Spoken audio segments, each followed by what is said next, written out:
Amigos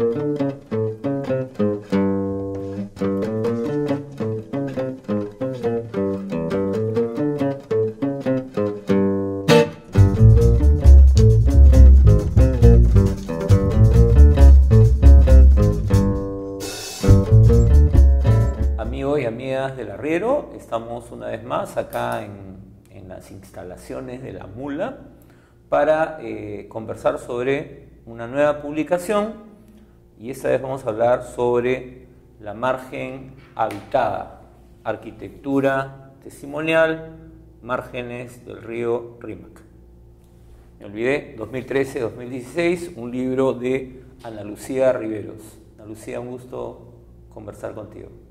El libro La margen habitada es un libro de texto, pero sobre todo de fotos, y es un libro que recoge una experiencia tuya de un proceso urbano, de un proceso de transformación de la ciudad. ¿Cómo así tú decidiste hacer este trabajo de registrar lo que era la destrucción de un espacio urbano? ¿Nos puedes contar un poco? Sí, bueno, este libro, La margen habitada, arquitectura testimonial, sobre todo son imágenes, es un registro tomadas con el celular durante la época en la que yo trabajaba en la ribera del río Rímac, en el proyecto Línea Amarilla. Okay. Bueno, el proyecto fue Línea Amarilla, Vía Parque Rímac, Línea Amarilla. Básicamente se diseñó la construcción de una vía que unía el Callao con Ate Bitarte, y en ese diseño se trazó sobre barrios populares y asentamientos humanos que estaban en la margen izquierda del río Rímac y un pedacito de la margen derecha. Ahora, cuando uno revisa el texto, creo que está la cifra, ¿no? Son más de 1.300 viviendas. Sí, son 1.348 viviendas. Que fueron demolidas. Que fueron demolidas. Esto me llamó la atención cuando veía la cifra, ¿no? ¿Qué otro proceso de este tipo de construcción de una vía, tú recuerdas que haya tenido esta cantidad de viviendas en Lima? Yo no pensé en la vía expresa del Sanjón, pero me llamó la atención, ¿no? Creo que Lima es el primero, sí. De esa magnitud, digamos. Sí, de esa magnitud es el primero. De hecho, bueno, en provincias hace mucho se reubican pueblos enteros, sobre todo... Por proyectos mineros, ¿no? Sí, por concesiones mineras y petroleras, pero por habilitación vial creo que es el primero. Y bueno, lo preocupante es que van a haber muchos más, creo, ¿no? En Lima. Como cuenta un poco además José Carlos Agüero, parte de tu trabajo era trabajar con las familias, sí. Tú eras parte del equipo que de alguna manera dialogaba con las familias y un poco para convencerlas de que se trasladen o para explicarles en qué consistía esto, supongo, qué derechos podían tener, cómo era el proceso. Claro, yo era parte del equipo de negociación y compensación. De hecho, éramos un equipo de abogados, antropólogos, sociólogos bastante grande, que daba a conocer a las familias este proceso de reubicación que iba a haber. Habían dos maneras de aceptar esta negociación, ¿no? Pasaban a unos edificios construidos muy cerca a sus casas o sencillamente recibían dinero y se trasladaban donde consiguieran nuevas viviendas. Porque digamos que no había otra posibilidad, no había otras opción posibilidades. Era irse, digamos, ¿no? Sí, el precio en el mercado en ese momento era $30.000 de compensación. Y bueno, luego en el tiempo fue subiendo porque con el movimiento de tierras, de hecho, claro, subieron los precios alrededor. Sí.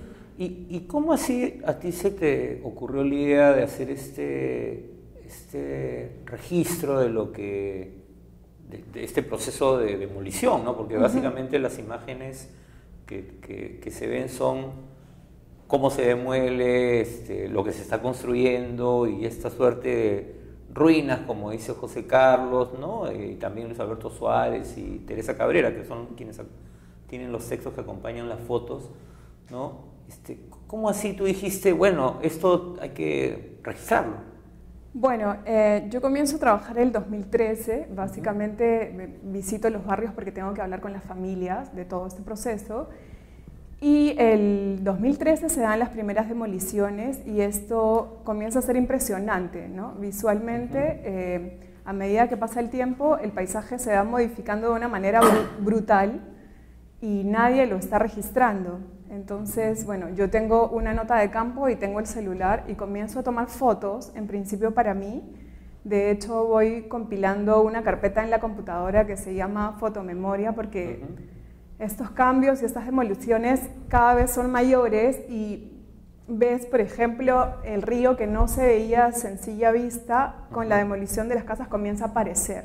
Claro, el paisaje se transforma. Sí, se va transformando de una manera impresionante, entonces comienzo a registrar cada vez más, ¿no? Y tengo finalmente un archivo de más de 1000 fotos y es cuando decido hacer una muestra de fotos bastante después, ¿no? Porque esto lo registro del 2013 hasta el 2015, hasta agosto del 2015, y recién es el 2017 que yo decido hacer algo con estas imágenes, ¿no? Ahora, una cosa que llama la atención, yo no lo había pensado, pero cuando leía el texto de Teresa Cabrera, sobre todo, ella habla pues de que en realidad estos barrios seguramente, o sea, como barrios han podido existir, pero lo que se demuele es algo que nace en realidad después del terremoto del 40, ¿no? O sea, sí, claro. Porque claro, a veces hay la idea de, estas son casas que estaban ahí no sé hace cuánto, ¿no? Bueno, pero son procesos, o sea, estamos hablando de 70 años. Sí, son barrios asentados desde 1948, son barrios de los 50, de los 60, los más nuevos son desde los 80. Son barrios bien constituidos algunos y tienen una población, sí, algunas casas son precarias, pero unas son sumamente consolidadas, ¿no? Claro, uno ve casas de 2 pisos, casas de 3, de 4, sí. Cemento, ladrillo, sí. ¿no? Porque claro, cuando yo vi primero el libro dije, bueno, serán pues casas de quincha, adobe, pero no, de pronto No, uno lo que piensa de pronto es que las familias que se asientan en las riberas tienen una vida precaria, pero bueno, por Dios, son familias asentadas desde los 60, son 3 generaciones, van acumulando, incluso, digamos, ¿no? Claro, 4 generaciones y son barrios consolidados como 2 de Mayo, por ejemplo, ¿no? Sumamente consolidados, con comités organizados, con logros de organizaciones durante décadas, ¿no? Entonces, y son barrios que están a 10 minutos del centro histórico de Lima, ¿no? O sea, muchos no los conocemos, pero están ahí, son del cercado de Lima. Claro, ¿no? ese es el cercado y, bueno, San Martín y Rímac también, Sí, ¿no? un pedazo de San Martín de Porres y del Rímac. Ahora, tú eres antropóloga, ¿no? Sé que estás haciendo además estudios en la UNI o has estudiado también en la UNI, ¿no? De urbanismo. Bueno, a partir de este proceso, sí, que me impresionó mucho, hice una maestría en regeneración urbana. ¿Qué es lo que se pierde cuando pasa un proceso de este tipo? O sea, ¿qué es lo que ya no va a existir más? Es complejo, ¿no? Porque en la modificación del paisaje a gran escala, los ingenieros diseñan, hacen los traslados de más de 1000 familias y esto, y todo son como cifras y modificaciones o en papel o en mapas, pero finalmente hay un tejido social importante que deja de existir, ¿no? ¿Por qué? Porque, bueno, hay barrios enteros que se borran, por ejemplo, uno de los barrios constituidos en el Rímac desde los 80s, Virgen de Guadalupe, se borró completamente, y hay otros barrios que se fragmentan, ¿no? Eso, o sea, una parte subsiste. Sí, una parte se queda porque no está en el trazo de la vía, y otra parte del barrio se tiene que ir, se desplaza.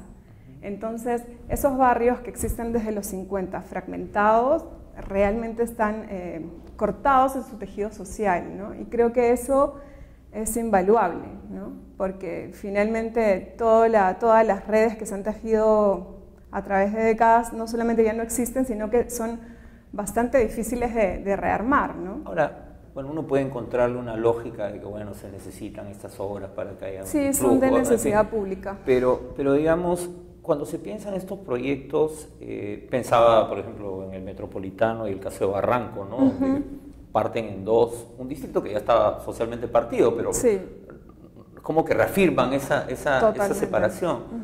Pero eso nunca está en el tablero. Bueno, tú no has sido parte de los que diseñaron esto, pero ¿no es algo que se discuten cuando se hace este tipo de trabajos?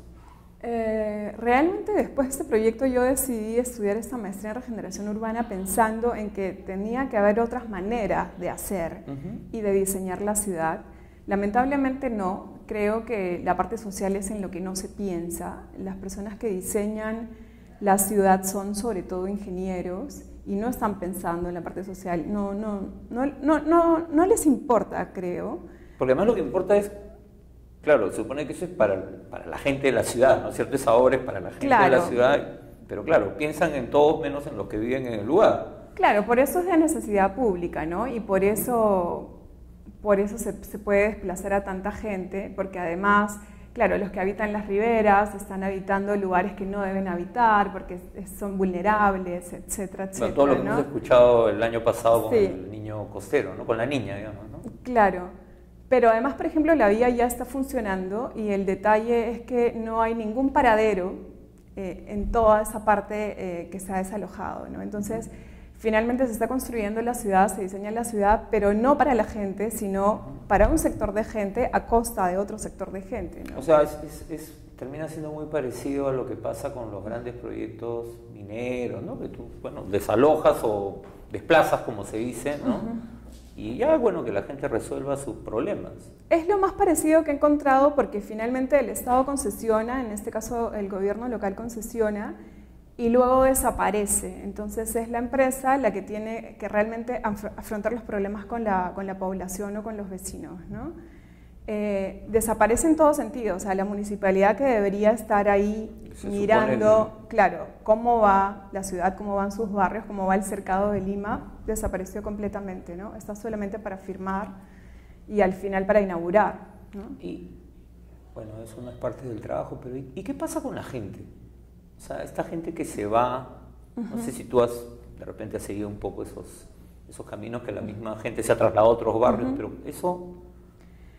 Sí, pensé mucho en la gente que se iba, de hecho yo acompañé en el proceso mucha gente que se iba. Creo que la gente que se fue terminó estando mejor. ¿Por qué? Porque básicamente con el dinero que le dieron en compensación pudo adquirir otros terrenos y otras viviendas y pudo hacerse propietario. Okay. En ese sentido sí.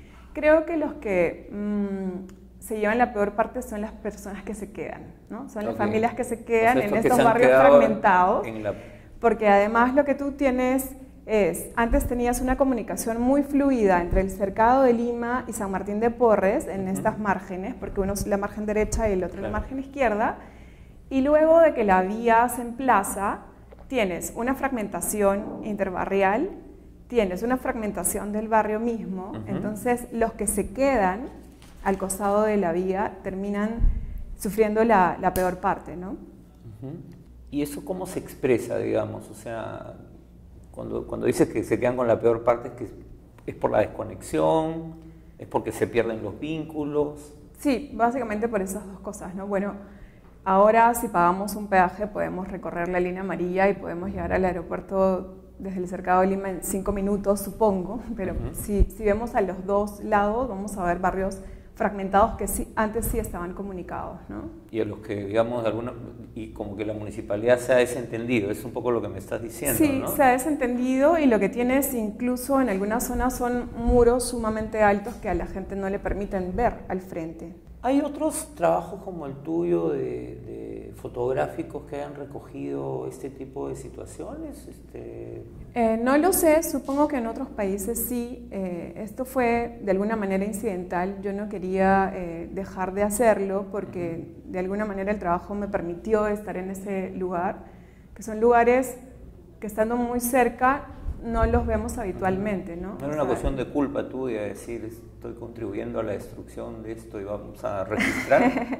No fue con esa intención, pero bueno, ha sido, la culpa está, ¿no? Somos siempre parte de la destrucción de la ciudad también. Una cosa interesante que señalaba, parece que José Carlos Agüero, sí, en su texto, que es claro, es esta idea de las ruinas, de finalmente esto es desmonte, y esto es finalmente algo que nadie va a querer recordar, ¿no?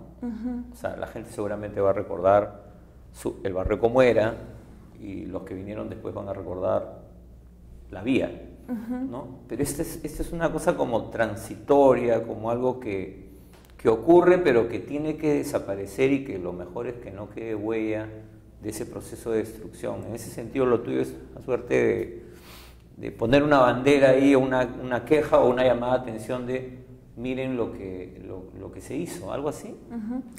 Bueno, José Carlos tiene un texto un poco duro en el catálogo, básicamente porque él creía que podía haber una suerte de estetización de la ruina, ¿no? Ese no era el sentido, porque más bien, finalmente, si uno ve las fotografías, hay mucho color en la destrucción, no en el hecho de la destrucción, sino en eso que se está destruyendo. Claro, son los interiores de las habitaciones y lo impresionante son los colores vivos de las habitaciones. Y finalmente sí hay una estética, porque son los restos que quedan de algo, pero además de lo difícil que fue demoler estas casas, que dan cuenta que no eran tan precarias además, ¿no? Claro. Porque uno ve casas gigantes con varias habitaciones, ¿no? Y el registro es eso, son interiores de las habitaciones o el proceso de demolición, pero también, por ejemplo, hay fotografías de las habitaciones de algunas casas que ya no existen, evidentemente, porque la vida está ahí ahora, pero que pueden dar cuenta de la vida al interior de estas viviendas, ¿no? Que de repente no hay imágenes de eso. Creo que nadie las ha registrado, ¿no? Y sí me parece importante haber tenido la suerte de por lo menos tomar fotos con el celular, y esto es lo que porque eso es lo más cotidiano, ¿no? Porque son las habitaciones, los baños, ¿no? Hay una foto ahí de los inodoros, hay ¿no? Que claro, normalmente las fotos, bueno, ahora se toman fotos de todas partes, pero hace unos años, ahora que tenemos el Facebook, el Instagram y el celular, se toman fotos de todos, pero antes básicamente la gente lo que registraba era los matrimonios, la fiesta, era la sala de la casa, pero no estos espacios más íntimos, digamos, ¿no? Que están siendo destruidos. Claro. En la foto de los inodoros que mencionas, bueno, básicamente hay mucho reciclador en las márgenes del río. Que va recogiendo. Muchas personas se dedican al reciclaje y este era un reciclador que había apilado de una manera, era una instalación de arte, sí, casi, ¿no? Y justo juego con eso, las fotos están divididas en series y hay una serie que se llama Instalaciones Efímeras. Entonces son una suerte de suceso que pasa de casualidad, ¿no? Pero que parece una instalación de arte, ¿no? Claro, entonces, porque alguien la ha dispuesto de una determinada manera, no es que estaban ahí los inodoros apilados, ¿no? O hay otra que se llama arquitectura efímera, porque había, por ejemplo, un señor que estaba construyendo una casa con los desechos que salían de las otras, ¿no? Bueno, Ana Lucía, yo quiero felicitarte por el trabajo, realmente. Gracias. Es raro pues que alguien que está participando en un proceso tan complejo como el de esta traslado de población, ¿no? A la vez pueda conectar con algo que está ocurriendo y decir, bueno, hay que registrarlo, es una oportunidad única, ¿no? Y ojalá que otros amigos también se animen a hacer esto también, ¿no? Porque Lima está siendo destruida para construir una nueva Lima, porque se está construyendo una nueva Lima, está siendo transformada radicalmente. Y claro, yo veo mucha añoranza de la gente de, qué pena, ya no hay las casas que habían antes, pero o no hay el espacio público que alguna vez se tuvo o no se tuvo, pero poco registro de este proceso que sin duda afecta la vida de todos los limeños, limeños y limeñas, porque todo el mundo ha tenido una demolición cerca, digamos, en estos tiempos, ¿no? Sí. Entonces, me parece muy bueno tu trabajo y ojalá pues que sigan habiendo maneras de rescatar estos procesos, ¿no? Muy bien, amigos y amigas, hemos conversado con Ana Lucía Riveros, antropóloga y urbanista, y hemos hablado con ella sobre este libro, este catálogo, esta exposición de fotos que se llama La Margen Habitada, Arquitectura Testimonial. Seguramente lo van a encontrar en la Feria del Libro, en algún puesto, espero que lo encuentren ahí, y que da cuenta de ese proceso de destrucción y transformación de un espacio urbano, las márgenes del río Rima, a propósito de este proyecto vial que desarrolló la Municipalidad de Lima. Nos vemos.